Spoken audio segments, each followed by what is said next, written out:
अस्सलाम वालेकुम, आप देख रहे हैं पाक जज्बो न्यूज। देखते हैं आज की ताज़ा तरीन खबरें। As you're aware, Pakistan and India recently went to war for 5 days.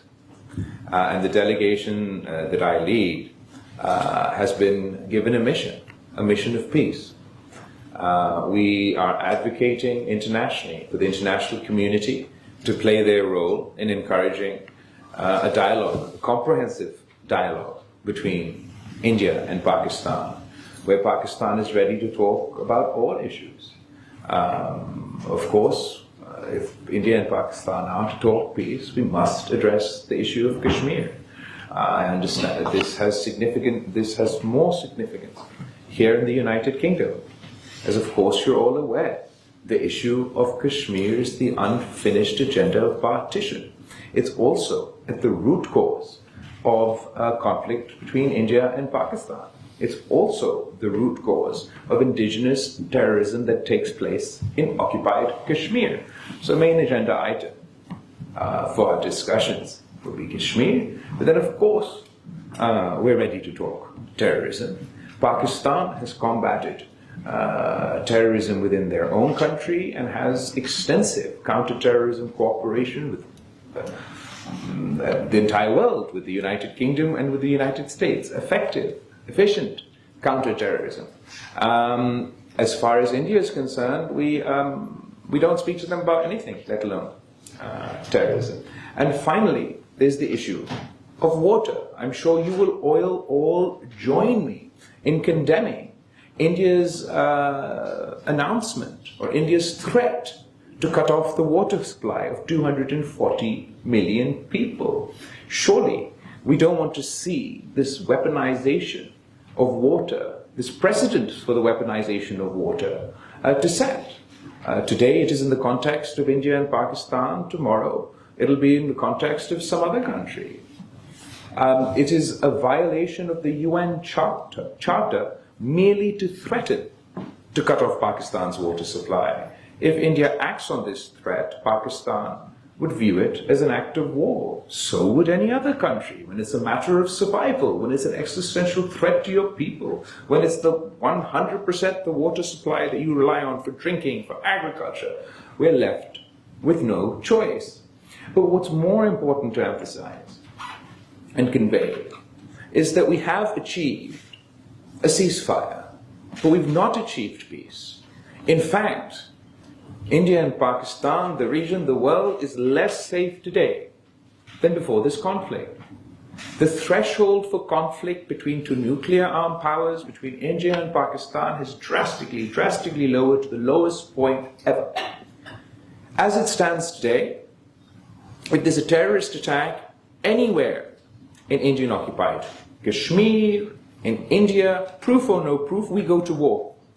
That's the de facto position, or the new abnormal that India is trying to impose on the region. The equivalence would mean that if there's a terrorist attack in Pakistan, we have to go to a war to India. That is a very untenable situation to be in. It is a source of insecurity. I know that India likes to portray itself as a net security provider, but it is actually the source of insecurity in South Asia. Its unilateralism is a source of insecurity in South Asia. Its refusal to comply by international law, the UN Charter, is a source for insecurity in South Asia. It's lowering the threshold for conflict with potentially nuclear-armed conflict is the source of insecurity in South Asia. Its weaponization of water is a source of insecurity in South Asia. The only rational path forward, the only viable path forward, none of the issues I mentioned here today, be it terrorism, be it Kashmir, can be solved through conflict. They can only be solved through dialogue. So we look to the international community to look beyond geopolitics, look beyond their partisan views on India in general, and all advocate for peace. I thank you. I'm going to sort of wind up my opening question here so I have more time to take your questions.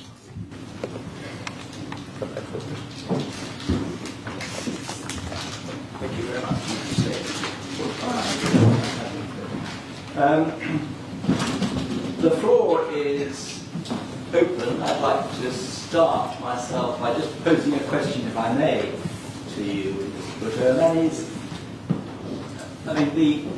the request, the plea, the proposition is for dialogue. But is there, as it were, a peace plan? Do you have a peace plan in mind, or is it all dependent upon, as it were, that initial contact, that opening of a dialogue? So more than a plea, there's a commitment made to Pakistan by the international community, or by those key stakeholders that were involved in helping us achieve this ceasefire. Pakistan maintains that we agreed to this ceasefire at a time of the conflict where we had the military upper hand. We only did so with the view that going forward there would be, at a neutral location, a dialogue on, to quote Secretary Rubio, on all friction points.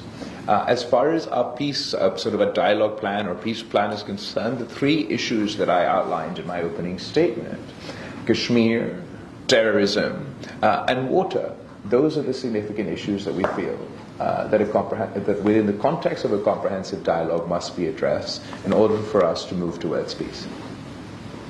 Thank you very much. The floor is open. So, can you introduce yourself, say who you are, and pose the question? Good afternoon to Bilawal Bhutto, Zardari, and the visiting Pakistani delegates. My name is Kabir Sabah. I'm an investment banker, but also a political activist, a former parliamentary candidate and special advisor to the Conservative Party, both in opposition and also in government. And I'm also of Kashmiri heritage. I've been born and raised here in the UK. I'm delighted by the reception that you received in Chatham House this morning, and of course in the US in the last couple of days. One of the things that I would like to bring to your attention is the importance of international trade. As you know, the American president cited the criticality of moving forward with a peace plan that is rooted in international trade, amongst many other things. Therefore, to what extent are you looking to engage? You've met various parliamentarians, with think tanks, with academics. But what about the business community? What about those people who are leading multinational corporations, in some cases of Indian heritage, who will recognize the opportunities that a renewed peace effort between India and Pakistan will bring from a trade point of view? So therefore, I urge you to ensure that this part of the consensus that you're looking to build, to understand Pakistan's narrative and how Pakistan can move forward is not forgotten. Thank you very much. Thank you. I think that's a good suggestion. We will, going forward, engage more of the business community. Trade is absolutely one of the peace dividends that would not only benefit India and Pakistan, but also the rest of the world that engages there economically. India and Pakistan at the moment do not trade with one another.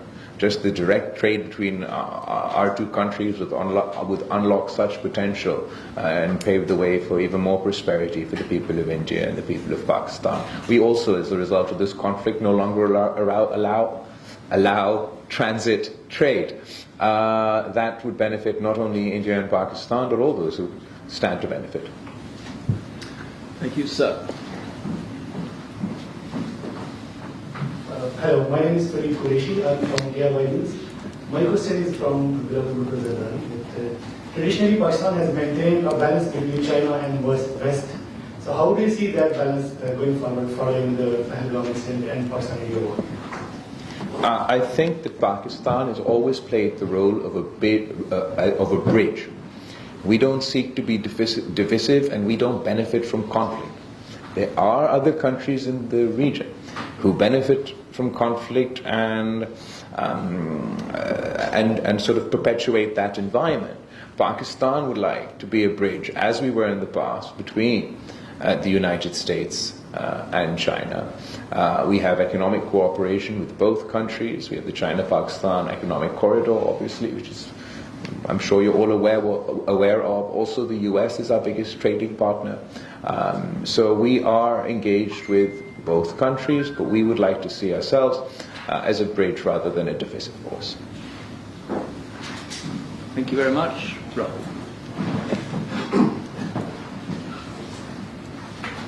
Thank you, sir, for your presentation. My name is Rahul Roy Chaudhary. I'm the head of the South and Central Asia program at the IISS. I have three quick questions. The first is you mentioned the indigenous terrorism that is taking place in Kashmir. The Indian perspective is different, and there's a view that it is also cross-border coming across from Pakistan. What are you able to tell the Indian side in terms of your understanding of this, and in terms of being able and willing to counter this from within Pakistan, because Pakistan has been a huge victim of terrorism itself for all these decades, and the empathy clearly must be there.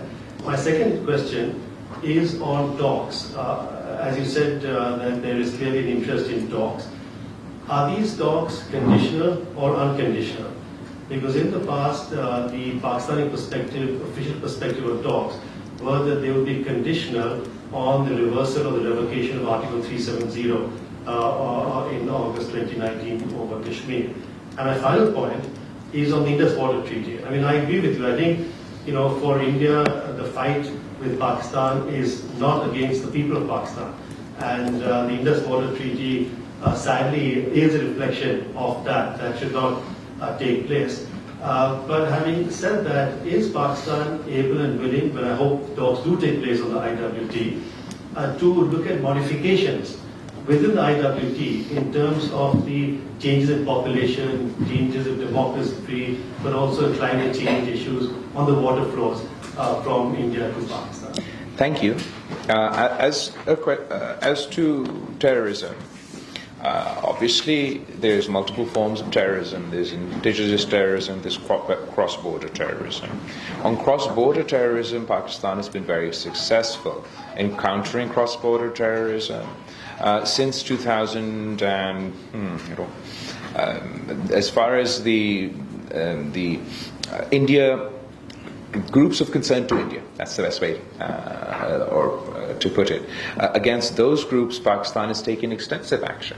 And this action has been endorsed by the FATF. When I was the foreign minister of Pakistan, Pakistan was on the FATF grey list. And by the end of our term, we've managed to shift from the FATF to the grey list to the FATF white list, which means the international community endorses the actions that Pakistan took against said groups. We filed 2,645 terrorism financing cases, arrested 2,727 individuals, 549 persons have been convicted. Over 2,000 individuals and more than 80 organizations have been proscribed under the Anti-Terrorism Act. LETE, LEM are dysfunctional, inactive, and have not claimed any act of terrorism within Pakistan or beyond. As far as indigenous terrorism, I believe that given, as I mentioned the issue of Kashmir in my opening remarks, India has to come to the understanding that not all terrorism is cross-border. And when people from within the country that you control or the borders in which you control conduct an act of terror, it is your own national security failure that in such a highly militarized zone, after having gone to war, you still to this day cannot tell the world who the terrorists were. I mean, in this digital satellite world where every picture is produced within 30 seconds, for 2 months now, they've not been able to share with their own people, let alone with Pakistan or the international community, the names of the terrorists involved in this attack. And I'm pretty sure I know why. That's because these individuals are most likely from Indian-occupied Kashmir. They've been living under a state of consistent suppression and oppression by the Indian government, which has increased drastically post-2019. When you're living in that environment, unfortunately, people resist, people react. Then they provide the cannon fodder for terrorist organizations to use for their nefarious designs.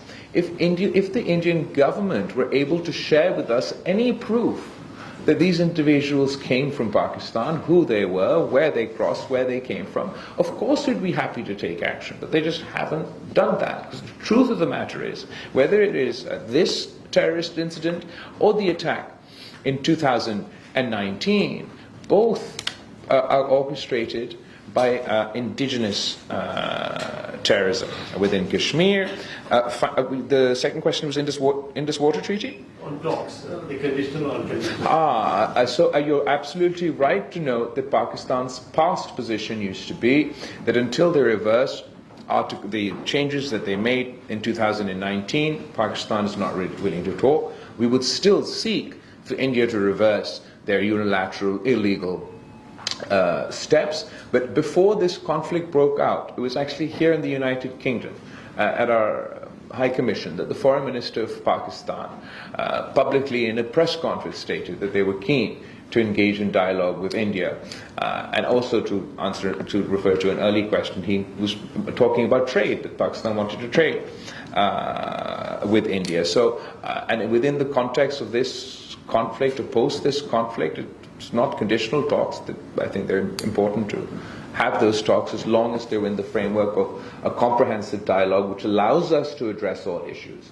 We can't have talks that are just one item agenda talks. It has to be within a framework. So the framework so you can put this, I suppose, as a condition, is that we want to talk comprehensively of all issues of concern, to both parties, or all friction points, to quote Marco Rubio. And in this water treaty, we can talk water, but only within the confines of the Indus Water Treaty itself. And then absolutely, we're happy to engage with any concern that India has, but what India has done is illegal. It doesn't have any basis in the treaty itself. It doesn't have any basis in international law. They've unilaterally allowed unilaterally announced they're going to cut off our water, and as you say, the enemy shouldn't be the people of Pakistan. But as India has demonstrated over the course of the 5-day war and slightly before, post this terrorist attack, that Mr. Modi's enemy is all the people of Pakistan. In reaction to this terrorist attack, he suspended the Indus Water Treaty, which is cutting off the water supply of each and every single Pakistani. In reaction to this terrorist attack, they claim to have hit so-called terrorist infrastructure. Just as they can't tell you to this day which terrorists were involved in the terrorist attack in Indian-occupied Kashmir, they can't to this day tell you which terrorists they hit in Pakistan, if they were supposedly targeting our terrorist infrastructure. The truth is they didn't. They hit the innocent men, women and children of Pakistan. So India's government is painting all Muslims with the same brush. They demonize an entire community. But using the wolf whistle of terrorism, they demonize the Muslims in India, they demonize the Muslims in Indian-occupied Kashmir, and they demonize the Muslims in Pakistan. I think those are the three questions covered. I've got 2, 3, 4, 2 together at the second rank there, the gentleman with the camera. Thank you very much, Mr. Bhutto, for coming here. My question is this. Who are you? Sorry? Who are you? Say your name and organization. I'm representing PTV News, Pakistan State Television. Mr. Bhutto, I have covered Mr. Mohtama Benazir Bhutto, Shaheed here, and Mr. Zardari as well. Good to see you here. My question is this. The leadership of India, the Prime Minister, current Prime Minister, he was once banned to US for his involvement in the Gujarat riots, and you rightly said that he was a butcher of Gujarat. Secondly, India was involved in killing of Khalistan leaders in Canada, and the Canadian Prime Minister particularly named this, that the Indian agents were there. Third, recently a train was hijacked in Balochistan and innocent people were killed there. Third, there was Samjhota Express incident a way back. There are continuous allegations on India of terrorism sponsoring within Pakistan, especially Balochistan. Then Pakistan has Kulbhushan Yadav, an Indian serving army, the personnel. How can you talk to Mr. Modi in this situation when he used these incidents for his election campaign? My question. That's quite an expansive question that covers quite a lot of topics. As far as India's role in financing, facilitating terrorism within Pakistan and beyond, Pakistan has, I was going to say presented proof, but before that, there's a joint communique between Indian Prime Minister Manmohan Singh and Pakistani Prime Minister Yusuf Raza Gilani.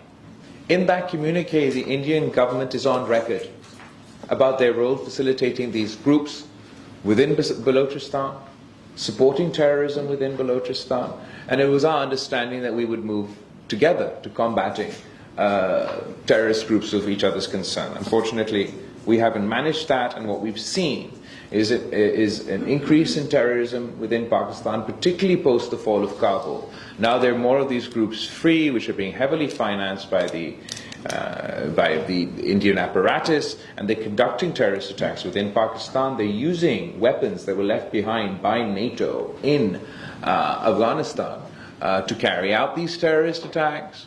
Obviously, Kulbhushan Yadav, an Indian Army officer being caught within Balochistan, again speaks to them being involved in this activity. We absolutely insist that India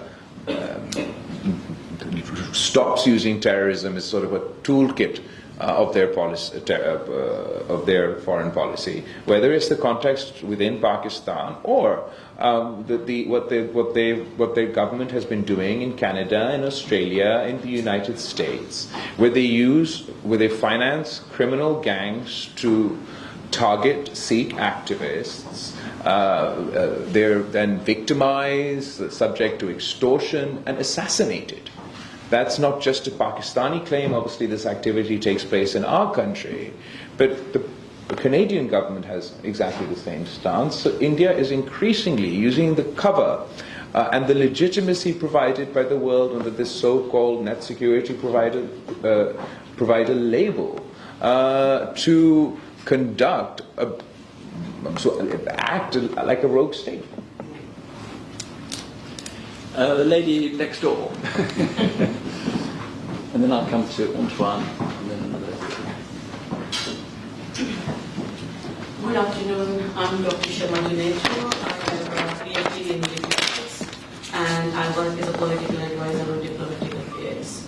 So my question, I have two questions. One with the former Foreign Minister Bilawal Bhutto, and second with you. So my question with Bilawal Bhutto, that he just spoke in his very brief speech that we have a ceasefire but not a peace with India. So Pakistani delegation in the US visit and also in the UK visit, you are continuously talking about peace, but how to move forward to the lasting path of peace when India is not ready to talk.